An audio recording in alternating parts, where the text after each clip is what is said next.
ರೇಣುಕಾಸ್ವಾಮಿ ಕೊಲೆ ಪ್ರಕರಣದಲ್ಲಿ ಪವಿತ್ರ ಗೌಡ ಬೇಲ್ದ ಅರ್ಜಿ ಬಂದಿತ್ತು. ಅವ್ರ ವಕೀಲರು ಇವತ್ತು ವಾದ ಮಾಡಿದ್ರು. ನೋಡಿ ಸರ್, ಪವಿತ್ರ ಗೌಡ ಮತ್ತು ದರ್ಶನ್ ಲಿವ್ ಇನ್ ರಿಲೇಷನ್ಶಿಪ್ಪಲ್ಲಿದ್ದರು. ಅವ್ರಿಗೆ ಚಪ್ಪಲಿ ಹೊಡೆದ್ರೆ ಹೊರತು ಅವ್ರು ಹೊಡೆದಿದ್ದಕ್ಕೆ ಸತ್ತೋಗಿದ್ದಾರಾ? ಏನೂ ಸತ್ತಿಲ್ಲ. ಅವ್ರು ಅಲ್ಲಿಂದ ಹೊಡೋದ್ರು, ಆಮೇಲೆ ಯಾರೋ ಹೊಡೆದಿದ್ದಾರೆ, ಆಗ ಸತ್ತೋಗ್ಬಿಟ್ಟಿದ್ದಾರೆ ಅಷ್ಟೇ, ಸಂಬಂಧ ಇಲ್ಲ.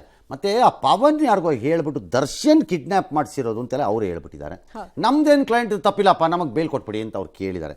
ಕೋರ್ಟ್ ಏನೂ ತೀರ್ಮಾನ ಮಾಡಿಲ್ಲ, ಎಲ್ಲ ಮುಗಿದಿದೆ. ಈಗ ಮುಂದೆ SPP ಎಲ್ಲ ಆರ್ಗ್ಯೂ ಮಾಡ್ತಾರೆ. ಅದಾದಮೇಲೆ ಜಡ್ಜು ನ್ಯಾಯಮೂರ್ತಿಗಳು ಏನೋ ತೀರ್ಮಾನಕ್ಕೆ ಬರ್ತಾರೆ. ವಂಚನೆ ಕೇಸ್ ಸಂಬಂಧ ಬಿಗ್ ಬಾಸ್ ಮನೆಯಿಂದ ಚೈತ್ರ ಕುಂದಾಪುರ ಹೊರಬಂದು ಕೋರ್ಟ್ಗೆ ಹಾಜರಾದರು. ಉದ್ಯಮಿ ಗೋವಿಂದ ಪೂಜಾರಿಗೆ MLA ಸೀಟ್ ಕೊಡಿಸೋದಾಗಿ 5 ಕೋಟಿ ರೂಪಾಯಿ ವಂಚನೆ ಮಾಡಿದಂತಹ ಪ್ರಕರಣ ಇದಾಗಿದೆ.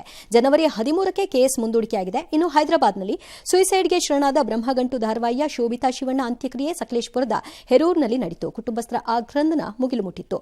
ಈ ಮಧ್ಯೆ ಬಾಲಿವುಡ್ನ ನಟಿ ನರ್ಗೀಸ್ ಫಕ್ರಿ ಸಹೋದರಿ ಆಲಿಯಾ ಫಕ್ರಿಯನ್ನ ನ್ಯೂಯಾರ್ಕ್ನಲ್ಲಿ ಅರೆಸ್ಟ್ ಮಾಡಲಾಗಿದೆ. ಮಾಜಿ ಗೆಳೆಯ ಎಡ್ವರ್ಡ್ ಜೇಕಬ್ಸ್ ಇದ್ದ 2 ಅಂತಸ್ತಿನ ಗ್ಯಾರೇಜ್ಗೆ ಬೆಂಕಿ ಹಚ್ಚಿದ ಕಾರಣ ಉಸಿರಾಡಲು ಆಗದೆ ಆತ ಸಾವನ್ನಪ್ಪಿದ್ರು. ಯಾರು ಇನ್ನೂ ಒಬ್ಬರು ಸತ್ತಿದ್ದಾರೆ, ಇಬ್ಬರಲ್ಲಿ ಅವ್ರ ಗೆಳತಿ ಒಂದು ಜೊತೆಲಿ ಇದ್ದಿದ್ದು ಇನ್ಯಾರೋ ಹೆಣ್ಮಗಳು ಸತ್ತಿಯಾಳೆ ಅನ್ಸುತ್ತೆ. ಡಿಸೆಂಬರ್ 30ನೇ ತಾರೀಕು UI ರಿಲೀಸ್ ಅಲ್ವಾ? ಸರಿ, ಉಪೇಂದ್ರ ಆ್ಯಂಡ್ ತಂಡ ಇವಾಗ ಟೆಂಪಲ್ ರನ್ನಲ್ಲಿದೆ. ಕಟೀಲು, ದುರ್ಗಾ ಪರಮೇಶ್ವರಿ, ಕುತ್ತಾರ ಕೊರಗಚ, BC ರೋಡಲ್ಲಿ ಅದು ವನದುರ್ಗ ಕ್ಷೇತ್ರ, ಅದಕ್ಕೆಲ್ಲ ಹೋಗಿ ಭೇಟಿ ಕೊಟ್ಟಿದ್ದಾರೆ. ಅದೆಲ್ಲ ಪ್ರಮೋಷನ್ ಮಾತಾಡಿದ್ದಾರೆ. ಚೆನ್ನಾಗಿದೆ, ನೋಡೋಣ, ಸಿನಿಮಾ ನೋಡಿದ್ಮೇಲೆ ಹೇಳ್ತೀರಿ ಅಂತೆಲ್ಲ ಹೇಳಿದ್ದಾರೆ. ಆಯಿತು, ಅವ್ರು ಹೇಳಿದ್ಮೇಲೆ ನೋಡೋಣ, ಕೇಳಬೇಕಲ್ಲ.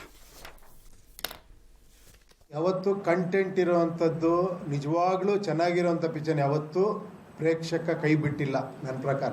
ಈ ಜಾಗನೇ ಬಹಳ ವಿಶೇಷ. ದೈವಗಳ ಬಗ್ಗೆ ಇರ್ಬೋದು, ಕೋಲುಗಳ ಬಗ್ಗೆ ಇರ್ಬೋದು, ಇಲ್ಲಿರುವಂಥ ವಿಶೇಷತೆಗಳ ಬಗ್ಗೆ ಯಾವಾಗ ಬಂದರೂ ಕೂಡ ನನಗೊಂದು ಆಸಕ್ತಿ. ಎಲ್ಲರೂ ಸರ್ ಇವತ್ತು ಕಟೀಲು ಅಮ್ಮವ್ರ ದರ್ಶನ ಮಾಡಿಕೊಂಡು ಕೊರಗಜ್ಜ, ವನದುರ್ಗ 3 ದೇವಸ್ಥಾನದಲ್ಲಿ ಪ್ರಾರ್ಥನೆ ಮಾಡ್ಕೊಂಡ್ಬಂದು UI ಸಿನಿಮಾ ಈ ತಿಂಗಳು 25 ಭಾಷೆಗಳಲ್ಲಿ ಥ್ರೂಔಟ್ ವರ್ಲ್ಡ್ ರಿಲೀಸ್ ಮಾಡ್ತಾ ಇದೀವಿ. ಬಹಳ ಕಷ್ಟಪಟ್ಟು ಎಲ್ಲರೂ ಸಿನಿಮಾ ಮಾಡಿದ್ದಾರೆ. ಎಕ್ಸ್ಟ್ರಾರ್ಡನರಿ ಕಷ್ಟಪಟ್ಟು ಉಪೇಂದ್ರ ಸರ್ ಈ ಸಿನಿಮಾ ಮಾಡಿದ್ದಾರೆ. ರಾತ್ರಿಯಾಗಲೂ ಕಷ್ಟಪಟ್ಟಿದ್ದಾರೆ. ಬಹಳ ಅದ್ದೂರಿಯಾಗಿ ಮೂಡಿ ಬಂದಿದೆ ಸಿನಿಮಾ. ತಮ್ಮೆಲ್ಲ ಸಹಕಾರದಿಂದ ಹಾಡುಗಳು ಹಿಟ್ ಆಗಿದೆ. ನಿನ್ನೆ ಏನು ಟೀಸರ್ ರಿಲೀಸ್ ಮಾಡೋದು ಅದು ಕೂಡ ತುಂಬಾ ಒಳ್ಳೆ ರೆಸ್ಪಾನ್ಸ್ ಬಂದಿದೆ.